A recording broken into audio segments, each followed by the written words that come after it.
My name is Katie Pinson, and for my applied project, I chose increasing independent hand washing skills using a visual prompt.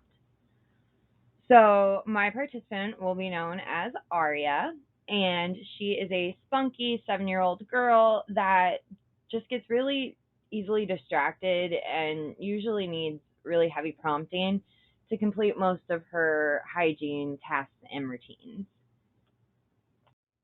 So this intervention was made in order to increase her independent and accurate hand washing abilities.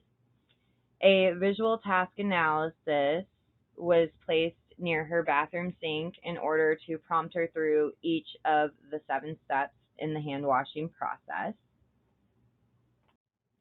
The 7 steps on the visual included turn on the sink, get your hands wet, put soap on your hands, scrub hands for 20 seconds while singing the ABC song, rinse soap off your hands, turn off water, and then dry your hands. A plus or minus was added to the data sheet for each step in the hand washing TA. If she did the step correctly, she would earn a plus. If she did the step incorrectly or just missed the step altogether, then she would receive a minus. The score was then calculated into a percent of independence. An ABAB Reversal Design was selected for this project because it really shows the comparison between conditions, when the visual TA isn't there during baseline and when the visual TA is there during intervention. And then we return back to baseline and return back to intervention to see how it affected the behavior.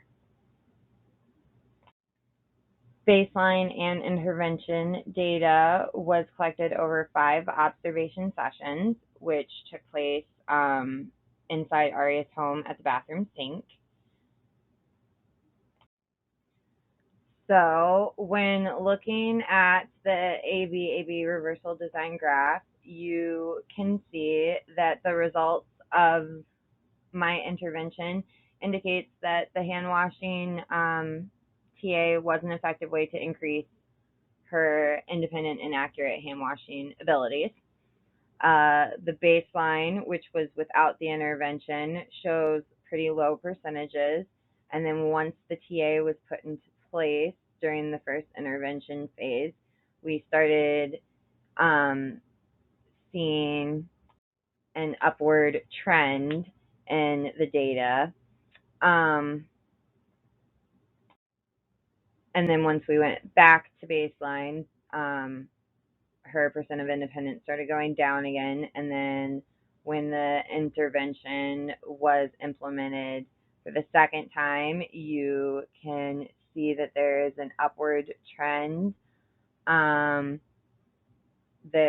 eventually turns into a stable trend line of 100%.